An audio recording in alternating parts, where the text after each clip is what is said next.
Hey there, super sober heroes. It's your host, Sober Steve, here with India Miller. Hello. In person, if you are watching us. And I am so privileged for you to be, after over hundreds of episodes, you're my first in person guest. Yeah.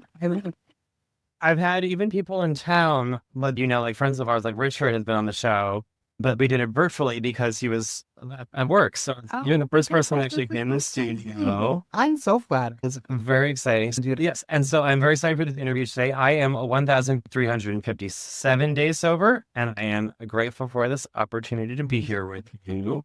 So why don't you introduce yourself to the listeners and viewers? Hello, I'm India X Miller, formerly Jonathan Miller.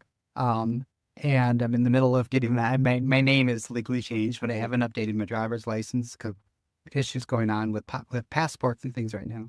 But I moved to Sarasota, Florida 2 years ago at Christmas time, unexpectedly. And I'm from everywhere, but I sound very Minnesotan.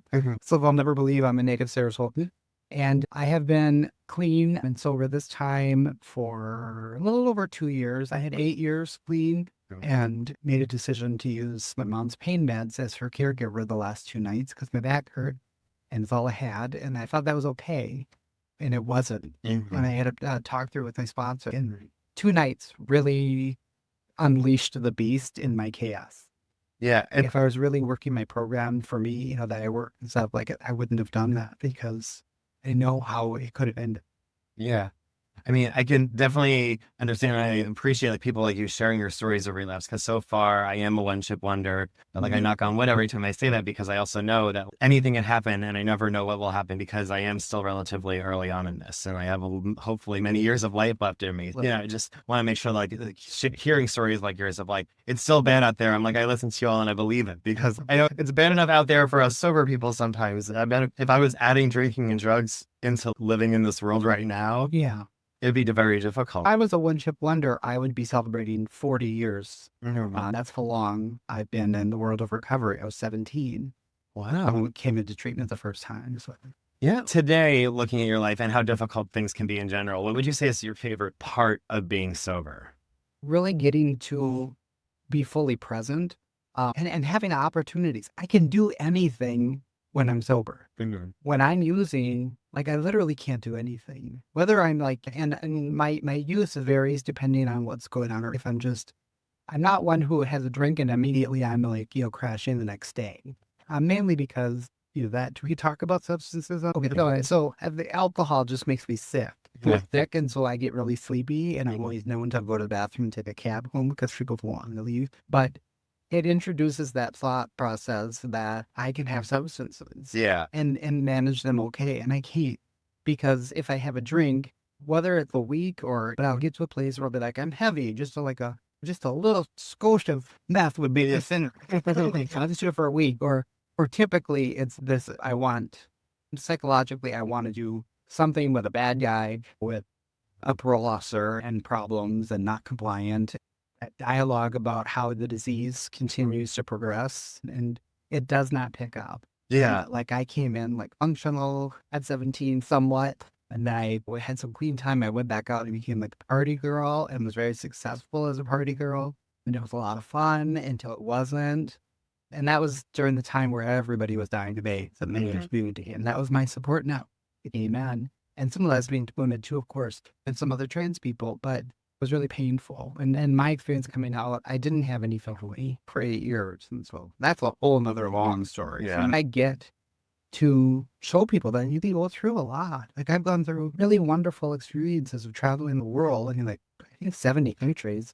I'm being an executive and throughout my gender journey and throughout navigating difficult times. And I think it's really powerful for me that I know that I can get through what's going on as a transgender woman, very out and very proud of it. And I lead with being trans. I don't lead with being a woman, and that's not everybody's perspective. But I'm a trans woman. I'm a woman because I was born with a condition that I had to work through. Being a trans woman in Florida is even more. My heart breaks for my brothers and sisters and non-binary family, everywhere in the world, but even in my own backyard. And you are doing the fight every day, and it's so easy for us to look at everything that's fucked right now because it is. But what can you say that makes you happy to be part of this community and this movement today, despite everything that's going on around us. I ended up in Sarasota by accident, and it is, I'm not talking figuratively, it is literally the epicenter of the Christian nationalist movement. I rented a vacation rental to bring my mom to, who had Alzheimer's for the winter, and who wanted Gulf Shores, Alabama. We ended up here. And I believe that whatever we call a higher power, or whatever is supposed to happen, I ended up here at probably one of the most challenging times for a transgender person to be here. And I have meetings all the time with this woman who helped offer the Don't Say Gay bill. And I'm there, and I'm saying gay, and I'm saying trans. So I feel hopeful. I feel a sense of purpose. I feel outrage, but I don't use anything chemically to get through that. And I'm proud of that. Yeah. I'm really proud of it. And I get to go into a lot of organizations and share my story. And they do like a weekly thing at a treatment center here that I get to go into. And it's an organization that historically has not been supportive of the people. And they let me come in there. I don't believe in a deity. That's not my thing. And talk about my religious trauma growing up and how just the word God is triggering and churches can be triggering. And I get to do that. And I feel like those people, when they come out into whatever rooms they're going to go to for recovery or whatever programs, hopefully I've left them with a pretty good, or at least an open mind that they can meet somebody who is transgender or LGBT or queer and have a positive experience. Because when I first moved here, I went to a 12-step meeting, and I'd never had anything like that happen in my life. I went to give someone a hug, and at the end of the meeting, that's what we do in that program. And he recoiled from me and told me to fucking kill myself, you fucking faggot.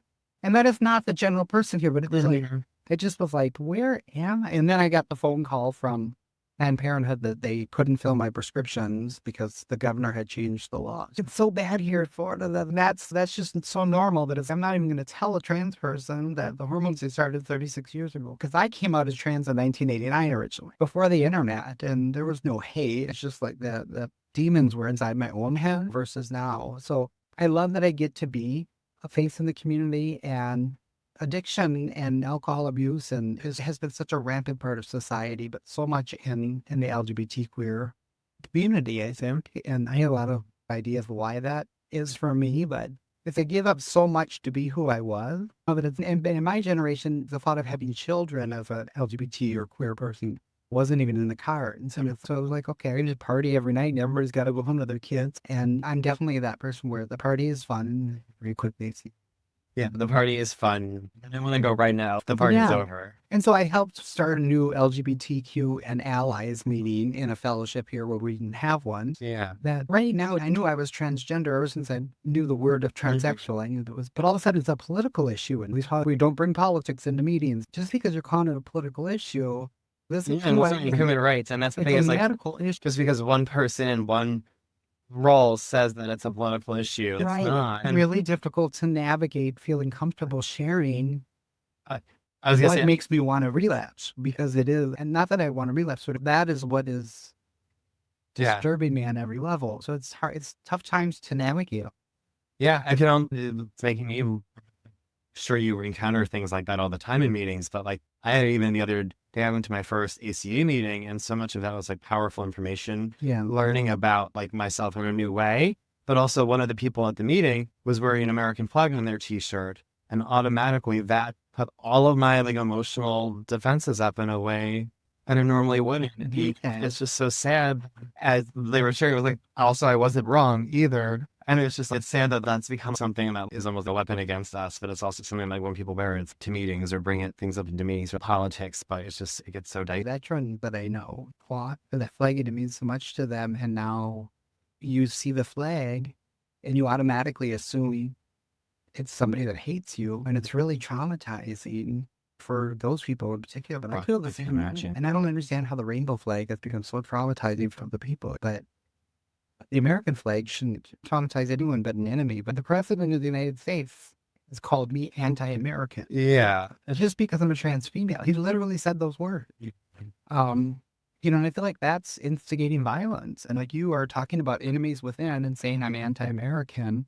I feel like most people don't I don't think they really feel that way, but it feels outline nut jobs. I've been to meetings before where it's the one or two people will change the entire shift of a group of 20 or 30. So, Right. yeah. And so wait, it's going to be, it's going to have an impact on LGBTQ people in recovery, Yeah. especially in places where they didn't have queer accepting spaces or stuff. It's important for me to go to those meetings and talk about the trauma of losing everyone to AIDS. We have that through our experience.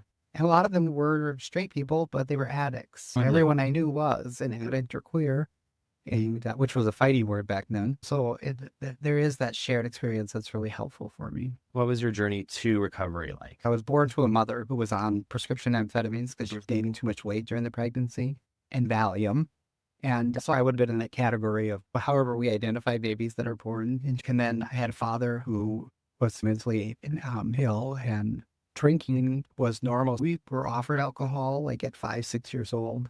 We just didn't think about things like that back then. And so I go to the bars with my dad, drinking a lot, and going to nightclubs at 10 years old and drinking the ice cream drinks. As my identity started sorting itself out, the complex and stuff, I started at 9 or 10 realizing I could smell household things and get feeling like nail polish and represent, and kept progressing. And then my life became more chaotic. It's hard to explain this in a short version, but I ended up living in a tire factory in high school with my dad, who was very mentally ill, like the metal, the cement floors in the window. Through high school, he sold the company and moved and didn't tell me where. I became homeless my senior year of high school and lived in a van, showered at the truck stop, and went to school. Everything was fine. Everything was always fine. And a teacher figured it out and put me into a house with another student that I didn't know their family, and that's where I stayed. I was in Florida, and I left and went up to Wisconsin to go to college. By then, I was smoking pot a lot, introduced to stimulants and hallucinogens, and even was on the academic blacklist. And then they politely just asked me to leave. My mother and my sister came, and I was 17 years old. I know that because they took me 3 hours to a treatment center in Wisconsin, out in the country, and I stayed there. As soon as I turned 18, I walked out. That's where I first found 12-step meetings. And a part of my upbringing was going to a Pentecostal church. When it came to light that I found this boy attractive, I didn't know it was a problem. It was a huge problem. I was possessed by demons, and I believed that. They had exorcisms done from the church. So immediately, my introduction into the 12-step programs was difficult because I've always had that experience of I was devoutly faithful. I had such a strong belief in my faith system and my deity, but I had a calling to be a priest, former Catholic, a minister later, and not having vocabulary to understand what I was. I felt so different always, and I felt different in the treatment center. And everyone was like 50 years old, which was so old when I was 17, and everyone was there for alcohol, and I was there for drugs, and it felt really isolating. And they were very shaming a lot of times about, you're a drug addict. If we just can't control alcohol. And that's the way it was then. So I went to different programs, and that was my introduction. And I managed to get into it and stay clean. But I think it was more the social aspect of it that was working for me. Then I figured out I was trans, the whole nectar experience come through. That it's hard to rush through the story, but my coming out experience was very traumatic. And my mother, who had the best intentions, and I know how her would sound, but her and I decided my best option was to kill myself. And I tried and was not happy when it wasn't successful. When I woke up in the hospital and the psych ward, and I kept trying every way I could in there. I just never believed I could have an okay life. And I knew I was a girl that didn't make any sense. I thought I must be schizophrenic, and they were trying to convince me that I wasn't. But it was the only thing that made sense to me to so deeply know who I was. And so I got committed to a group home for a year for the mentally ill. And that's where I actually transitioned to female. And so I had periods being clean, but I never truly embraced that concept that I have a disease. I literally have a disease, and in every disease, this point is to kill you, right? But though my life is awful, that's the way, that's not how they work. You just get influenza, I'd feel better. And I always think I have it. That's my problem. I've got this, and life takes off, and I'm like, oh my God, I'm 30 years old, and I have nothing to show, and I should work really hard and make up for it. At times, I had a lot of shame about being in recovery. I didn't have any shame about being an addict because I was a party addict, but being clean, and ended up working in like Wall Street and talking about being a drug addict when, people are dealing with millions of dollars. I was on the equity side, the investment banking side of things. And I still feel like that sometimes because I'm out speaking, people come up to me and they're like, we were going to leave here, but we're staying because you said you're going to stay. And I'm like, oh my God, I'm like, I've been on the psych ward. Yeah. I'm like, don't listen to me. I've been on a psych ward. I've been a drug addict. And I survived somebody trying to kill me and torturing me for hours in my home. And they never been caught. I've lived through all of that. But I really thought that being tortured for 6 hours in a chair in the basement and literally fighting to escape with my life, obviously I will never use drugs again. Right? That is such a horrific experience that would not have happened if I wasn't using, because my judgment would have been better. And even been looking for a roommate that would have had money. I wouldn't have wanted a party-friendly one. I wouldn't have said I was trans. I stayed working program and doing things, but I couldn't get better. I wanted to stay in my house because I owned it for 25 years where it happened. And I went back and forth living as a guy over the years. Not because I stopped feeling trans, but after 8 years of living as a woman and hormones, I went back to living as a guy because all of my friends started dating. I couldn't be working, hosting parties for a living and doing drugs. And I had to figure out something completely new. And I decided I needed my family and like maybe it would just be easier. And then my career took off out of nowhere. I stayed clean for about 7 years after I transitioned back. And I can remember the moment that I made the decision not to. Yeah. And I was at a wedding in Napa Valley at a vineyard with 20 people. And it was one of my employees and another employee was there. And they're having, like, giving like wine from the vineyard there. And I'm like, it feels like ethically wrong to not have a glass of wine at a vineyard for a wedding for this couple that I adore. And I remember my employee looking at me and they're like, are you sure? Sometimes quickly, sometimes slowly. Now I'm at the point where I think if I use it, it goes downhill really fast. Yeah. But after that point, I had a program, then COVID hit. Sponsor was relapsing, didn't admit it, nodding off, and the pills fell out of reverse. And all of a sudden there were meetings. And I was in a small town in Wisconsin of that point, taking care of my parents because I moved over by them. I couldn't say my house anymore. I was able to stay clean.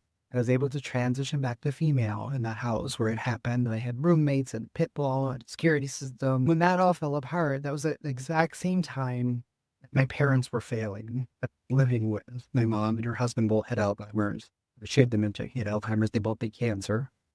And we made a quick decision that it would just make more sense than to pay, I think, thousands of dollars a month for each of them. I want to say it was like $9,000 a month or something. It was just the same. For the two of them together? Yeah. And I did. And again, I thought I had it. And I didn't even know there were Zoom meetings. There probably were, but I didn't know about them. And there was, this was a very small town with a very small recovery community. And I was like full-time trying to figure out like, how do you deal with people that are trying to wander out of the house? Mm-hmm. And to put alarms on things. And so it just like putting my recovery first didn't hurt me as being important. Because I had such an experience, that alone would keep me clean. Yeah. But for me, I need to not only do steps, I need to apply them.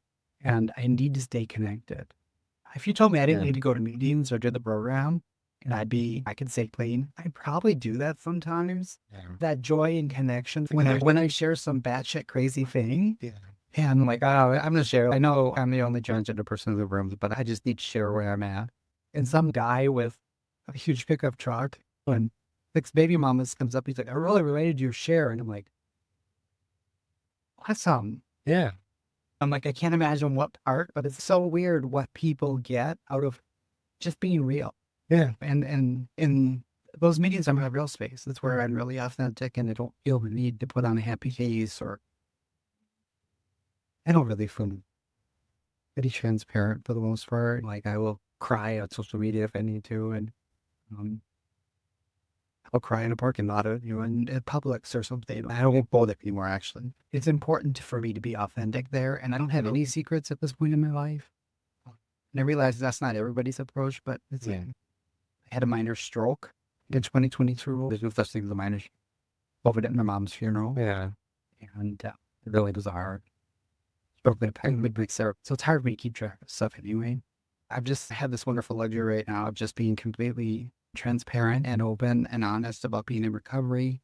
I've definitely like when I first started my first like dozen episodes, I was like, what traditions? I'll just say whatever I want. As I learn, I think like for me, at least like with these podcasts, like the anonymous stuff is like the people, places, and things. But like I like talking about the fact that I do 12-step meetings. Like I don't say specifically which ones a lot of times with people, but like I feel like when I'm out and about and connect to people, things that they connect with me about are like the fact that I'm sober from drugs and alcohol. Yeah. The fact that I've lost 80 pounds. The fact that I like all the fucked up shit about me that makes me feel ickier that I used to feel shame over when I share that out loud. And that's what people connect with me about. Absolutely. And I think it's so important to share that I'm in recovery. I think it's so important to share that I'm trans because I never realized that some people don't know that I'm trans. I know it's important because I think it's relevant to why I'm usually talking about what I'm talking about. Yeah. I think it's so important that people know that I'm in recovery.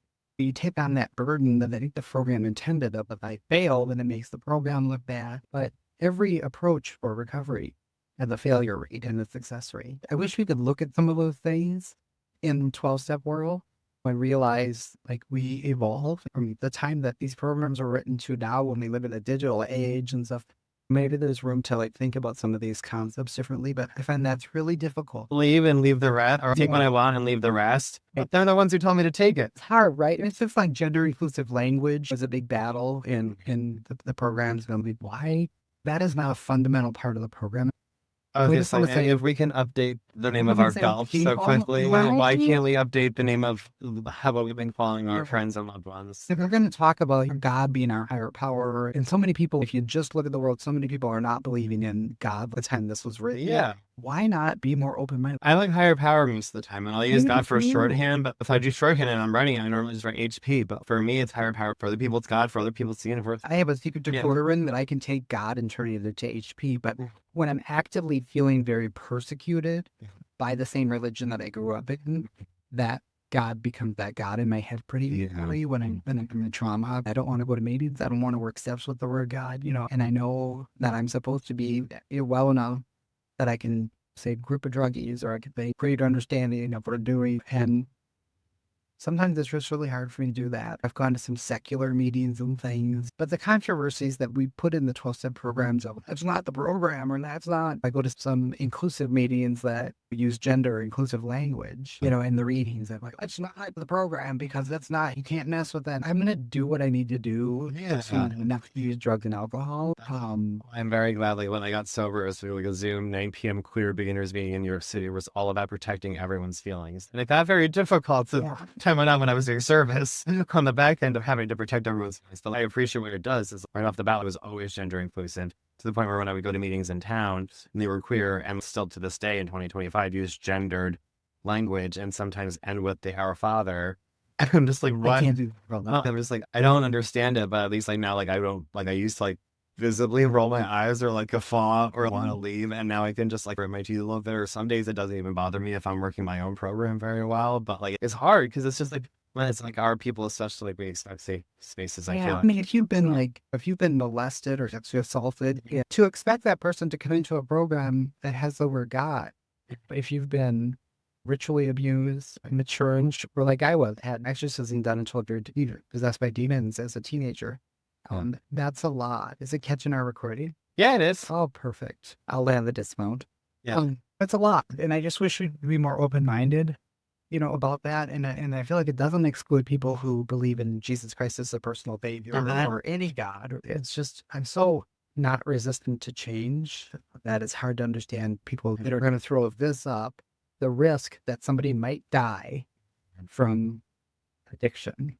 Yeah. It's like, it's that important to me to keep the word men or women or the word God or the Our Father prayer when I know where we're based off. I don't know what we need things to can do. grow. But things can grow and change. But we're in this country. You are part of the change, and that's one of many, many things that I love about you. I'm trying. But even in the LGBTQ community, living in Florida is so different from anywhere I've lived because, I think people that are from here in particular, people that come here, feel this need to be well-behaved women or well-behaved gays. And some are. Some people, that's just their natural being. I can be a corporate American, but I don't need to be. And I should be celebrated the same, whether I have purple hair or I'm wearing a suit. And that's hard to do here. And so I feel like the diversity community sometimes down here feels like the Stockholm syndrome almost. We make our kidnappers happy so that they don't I punish don't do us. it. I mean, go along with it. Make the people like treat us really nice when we get to the camps. And I'm like, I would rather fight not to be in the camps. It's an environment, and don't get me wrong, I love my life here. I have been treated so well here. It happened on a Zoom down then too, because all the other 2,000 people that I've had programs here have been supportive and nice for the most part. That's my disease mind wants me to focus on that person. Yeah. And I was telling you before we started recording that I had some guy in a parking lot today. I asked him to smash it in the face. And it wasn't even because I was trans. It was because I would talk to him about, do you have any people that come into your shop? Yeah. Like, do you have any immigrants? Or Yeah. triggered this, what I think was a biracial, I'm pretty sure he's a biracial person, to do all of that, like yelling at me. I'm like, you're lucky you're a girl, I'd kick your ass. And I'm, well, at least it was gender affirming. Right? I had no makeup on. I was just buying a donut. If everyone doesn't know why that exists, I'll tell you right now, it comes from the concentration camps in Germany. We were forced to wear these in the streets of Nazi Germany to identify us as queer people so we could be humiliated and mocked. And then eventually put in concentration camps. And when the Allies liberated the concentration camps, all the people who weren't LGBT were freed. Yeah. And I can't imagine what that felt like for people like you and I that were there when we realized we didn't get freed from the concentration camps. We got moved into prisons. And I'm like, just that moment of surviving the horrors of Auschwitz. And then that moment of, oh my God, finally we're free. And then you're left behind. And I relate to that so deeply because I felt that when we had Black presidents. I'm like, oh my gosh, we're going to have a new vision that everyone has equality and equal opportunity. And so it's so disorienting for me to be at the place that we're in right now when we know there are XX chromosomes and XY chromosomes and people are telling me, you can't change your DNA. I'm like, but you don't know what mine is because there's actual X. So people just have an X that don't have any Y or another X. There's people that have three X's. There's people that have XXY and people that have both. And we know why some of that happens, right? We know the boy and a girl, twins that are in the womb, if one absorbs the other one, we know that's a parasitic twin. We know this through science. Right. And we know when that happens, you can have both XX and XY cells in different parts of their bodies. I don't know why it's difficult for people to understand that things happen in the amazing process of being born. Yeah. And I've always been an advocate that, like, I don't need to defend why somebody is gay. If you love vaginas and you were born with a penis and that's your thing, you're like a straight man, but you go to a gay club and you're like, that music is so much better. Yeah. And they're not raising kids and they're having fun. I'm going to be gay. Like, that should be okay. Yeah. That should be okay in a society that you just want to be gay. I don't think that's the case for most people. Yeah. But it should be okay. We shouldn't have to defend it. But boy, as a transgender person right now, and even in the queer community, and it has always been mixed bag. Yeah. When I came out as trans, we were not allowed in a lot of men's gay clubs. We didn't really have a lot of lesbian clubs around in those days, but I went to a big club in Los Angeles with all my gay friends who wanted me to come because I was going to all the circuit parties and things. And they would not let me in, called Probe.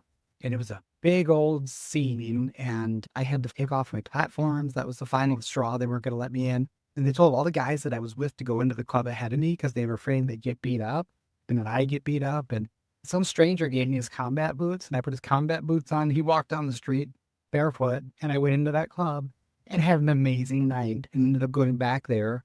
This is like 93 probably, and talking to their employees about being transgender. And then I was the belle of that club. And so drugs kill everything for me. Yeah.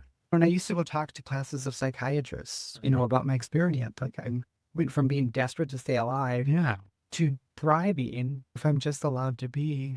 And again, this was before the internet. It's how we change things or inform people through our stories. And that's why I think this is so important. Yeah. And I think documenting stories on the internet and books and understanding where we've come from is always going to be important. Hey, with all of that being said, to close it out for someone, if they're listening and they're struggling to stay sober, what would you say is like the number one thing in this while we're living in right now that helps keep you sober? I would say it's as much as I can do in giving back is very helpful for me. I get to do a weekly recovery class at a place, and I get to tell my story as part of the 12-step fellowship that I'm in. I feel connected to those people, and it gives me an additional incentive because I don't want to see them Yeah. I don't want to see them give up their joy. And so that helps me a lot. And then just being open to meditation, medicines, or medications like East versus West, and things that I've traditionally been pretty closed-minded about. I even go to church. I volunteer at a lot of churches. I do not identify as a Christian, but I've gotten to a place where I love the concepts that I've read about in that message of social justice in particular, and helping the disenfranchised, marginalized people, focusing on keeping myself spiritually centered somehow, and to varying success. And I have a great sponsor. I have a partner who's in recovery, which is amazing, and is also trans, which is even crazier, and a military hero. So that's really helpful for me too. But I'm not going to give up my joy. I'm going to give up my life. I'm not going to wait backstage while we get through this. If there's no dress rehearsal, we are on stage. This is the life, and I'm going to live it. And if I'm going to go out over something, it's not going to be somebody that hates on me. That's just not how my story is going to go. And just the more connected I am in the recovery world, Thank you for coming on. I'm so excited. We've talked this for so long. Yes, I was gonna say, I'm sure that this is only the beginning. You'll have to come back because you're gonna hopefully, I think you're gonna be involved in Here Queer Sober with us, correct? I hope. I look forward to going to New York then. We'll figure it. Even if it's like me driving you and Jack, and like we road trip it up. Like we're gonna get you up. I desperately want to be there.